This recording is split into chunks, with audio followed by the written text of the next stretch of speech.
L'épisode d'aujourd'hui du podcast Kwibuka décrit comment les meurtres se sont multipliés à Kamonyi depuis le 14 mai 1994. De nombreux Tutsis ont fui vers le centre de santé de Musambira, mais ce jour-là, des hommes et de jeunes garçons ont été tués. Le lendemain matin, les tueurs sont revenus pour tuer les femmes et les enfants. La radio RFI a accordé une interview à un Interahamwe appelé Robert Kajuga qui a nié tous les massacres perpétrés par le gouvernement génocidaire.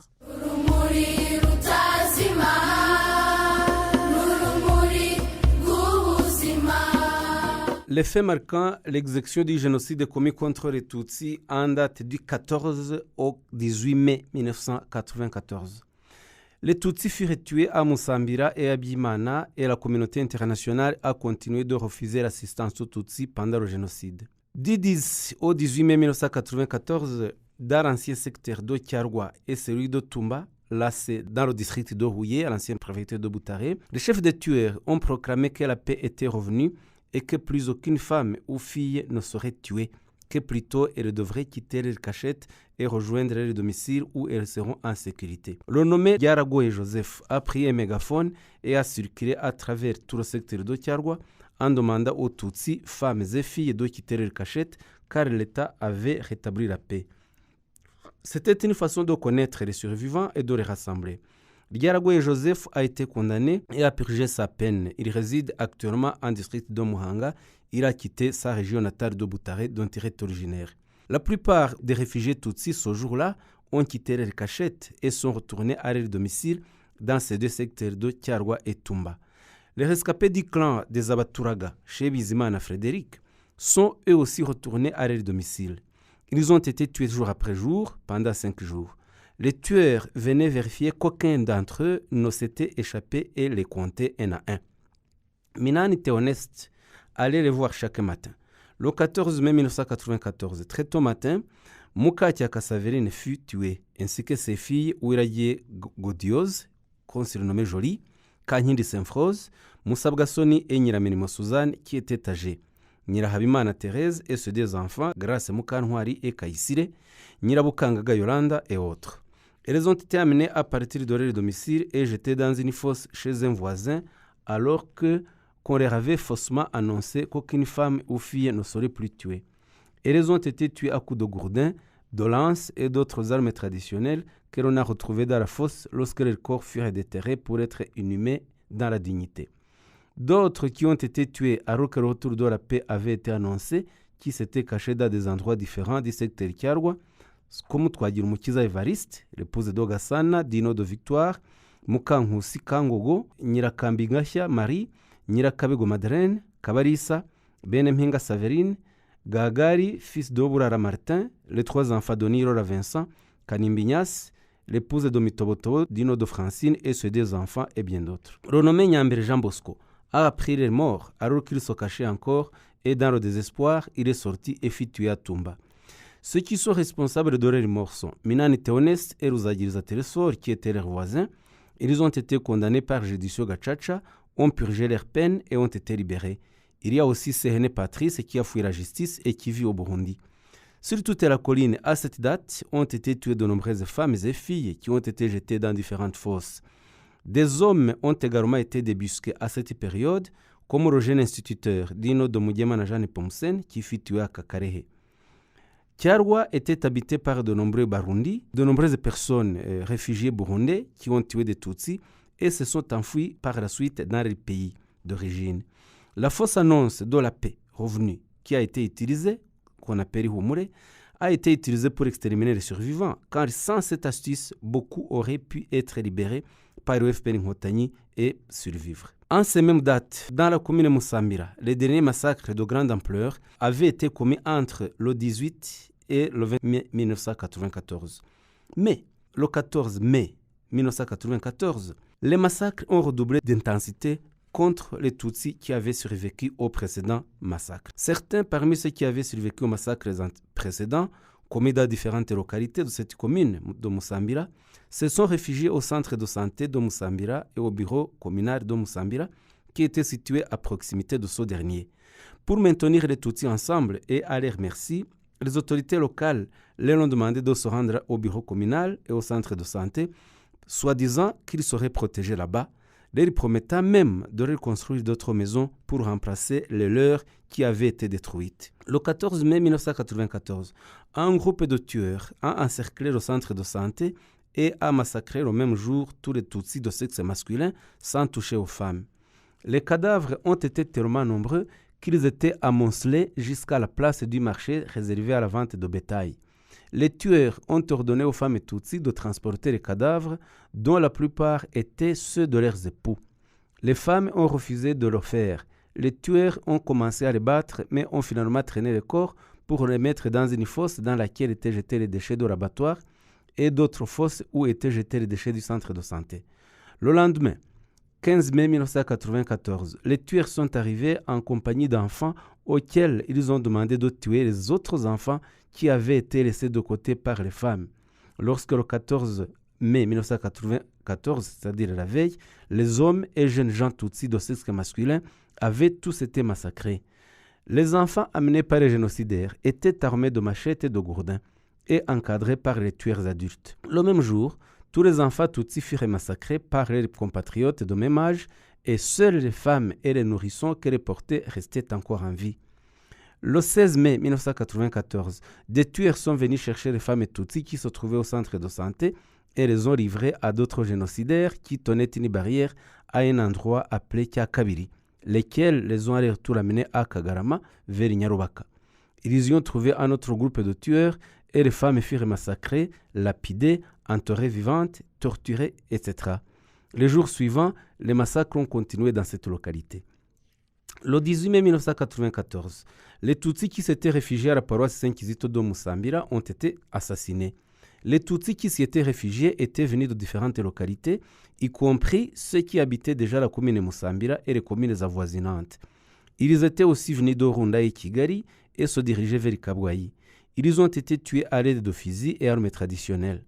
Après le génocide, les corps de ceux qui y étaient inhumés ont été déplacés au mémorial du génocide de Kibuza. Les principaux acteurs du massacre de Musambira sont Nyandwi Charles, bourgmestre de Musambira, Karane Dominique, un ancien bourgmestre de Musambira, Iyakaremye Abdurrahman, Sekaziga, Rukunda Kuvuga Evariste, Ryumugabo Alphonse, Karambizi qui était conseiller, Muhozi Jafari, Harimana Joseph, surnommé Nturo, Frodouard qui était policier, Landouar, Vianney et d'autres miliciens et tueurs Hutus. Le 16 mai 1994, un massacre de Tutsis a eu lieu à Nyarubaka, secteur Gitega, district de Kamonyi. Les femmes qui ont été amenées du centre de santé de Musambira et dont les époux et enfants avaient été massacrés ont été conduites avec leurs nourrissons à un endroit appelé Gitega, dans le secteur de Nyarubaka, dans l'ancienne commune de Musambira. Arrivés à cet endroit, les tueurs ont déclaré qu'aucun enfant Tutsi de sexe masculin ne devait survivre. Parce que les enfants de sexe masculin étaient particulièrement recherchés pour être tués, certains des parents ont essayé de leur faire revêtir des vêtements féminins. Parmi les tueurs à Gitega, il y avait une femme Dino Domukanga Ngororance qui vérifiait que des enfants Tutsi étaient filles ou garçons. Les enfants de sexe masculin ont été tous jetés vivants dans une fosse et les tueurs ont ordonné aux femmes Tutsis de les recouvrir de terre. Certaines d'entre elles l'ont refusé et ont été battues avant d'être tuées sur le champ, et les autres ont accepté de recouvrir de terre les enfants. Ces enfants sont morts dans les pires souffrances. Certains demandaient de ne plus les obstruer les yeux avec la terre.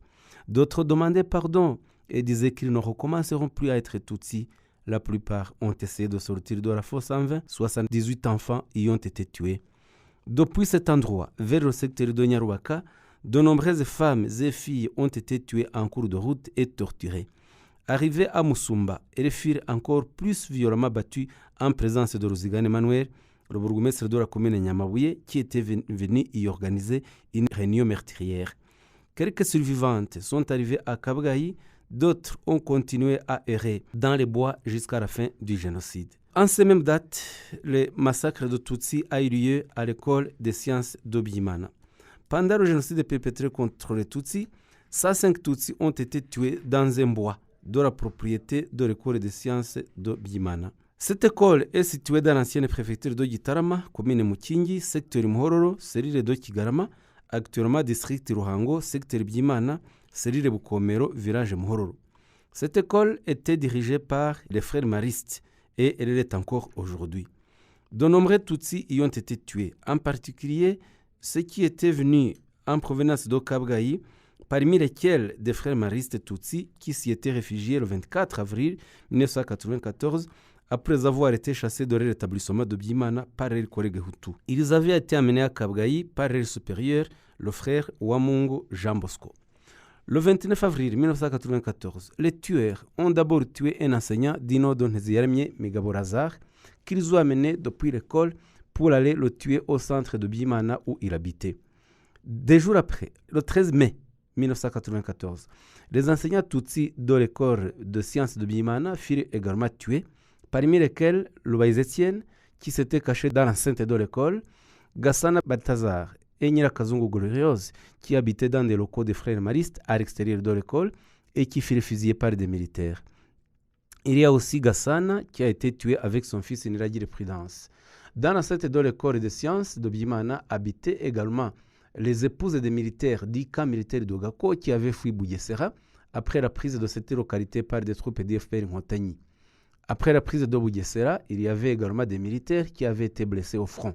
Ceux-ci sont parmi les tueurs qui ont commis les massacres de Tutsis à Biimana. Le 24 avril 1994, des militaires avaient été ramenés de Kabgayi où ils s'étaient réfugiés, des frères maristes de Biimana également, parmi lesquels le préfet des études de Gatari Gaspard, Nyirinkindi Canisius et le frère Bisengimana Fabien, qui étaient également des frères maristes. Ils furent tués par ces mêmes militaires à Biimana. Il y en avait d'autres qui travaillaient à Kabgayi, comme le frère supérieur des frères Joséphite au niveau national et qui avait son siège à Kabgayi, et le frère Munyashongore Martin. Parmi ceux qui ont été ramenés de Kabgayi, il y avait aussi l'abbé Niyonshuti Célestin, qui avait été affecté dans le passé à la paroisse catholique de Biimana où il avait exercé. Et à l'époque, il était à Kabgayi. Il y a aussi la sœur Bénigne qui dirigeait le centre nutritionnel du diocèse de Kabgayi. Tous les deux furent également tués à Biimana. En général, la plupart de ceux qui ont été ramenés de Kabgayi étaient des frères maristes, ainsi que des religieux et d'autres Tutsis qui s'y étaient réfugiés, en particulier les plus connus parmi lesquels le journaliste Karinda Viateur, qui était un journaliste sportif de Radio Rwanda. Avant qu'ils ne soient ramenés de Kabgayi pour être tués à Biimana, les collègues Hutus de Biimana sont allés les visiter et les rapporter à manger à Kabgayi, mais c'était pour mieux s'informer, notamment sur le nombre et leur identité, jusqu'à ce qu'ils ont demandé que les collègues Tutsis soient ramenés à Biimana pour y être tués. Dès qu'ils sont arrivés, ils ont été fusillés par les militaires qui vivaient dans les locaux des frères maristes après avoir été blessés au front, nous l'avons dit. Parmi eux, il y a le lieutenant Monique et un militaire Dinodo Nzayisenga qui était originaire de Biimana. Parmi les responsables de ces massacres, il y avait notamment Ntamugabumwe Emmanuel, Nduwamungu Emmanuel et Kibihira qui ont tous été condamnés pour crimes de génocide par le District de Gacaca. Parmi ceux qui ont planifié ces massacres, il y avait aussi le curé de la paroisse catholique de Biimana, le père Ndagijimana Joseph, qui a été condamné par les tribunaux ordinaires à la prison à perpétuité et qui purge sa peine à la prison de Nyanza à Mpanga. Il y a également le frère Nkusi François, originaire de la paroisse de Kianika en district de Nyamagabe et qui résidait à l'époque à l'école des sciences de Biimana. Il a été condamné à 25 ans de prison par la judiciaire Gacaca du secteur Muhororo et il est incarcéré à la prison de Nyanza. Il y avait également le frère Wamungu Jean Bosco qui résidait à Biimana. Il a été ordonné prêtre après le génocide. Il réside actuellement aux États-Unis d'Amérique. Il a été condamné in absentia par la judiciaire Gacaca du secteur de Muhororo à 30 ans de prison. Il y a également Rugamba François qui était chauffeur de frères maristes. Il a été condamné par les tribunaux à 30 ans de prison. Il est incarcéré à la prison de Nyanza. Il y a également Ntiyamira Alexis, qui était président du MDR dans la commune de Mukingi et qui était enseignant au groupe scolaire de Shogwe.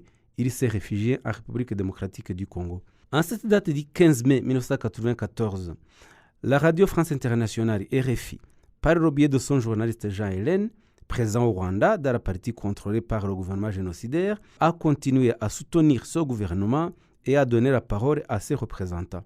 En effet, le 15 mai 1994, RFI a donné l'interview au chef des Interahamwe au niveau national, Robert Kajuga, qui a nié l'implication des miliciens et du gouvernement de Kambanda dans le génocide, mettant la responsabilité des massacres sur le front patriotique rwandais, alors que celui-ci se battait pour arrêter le génocide.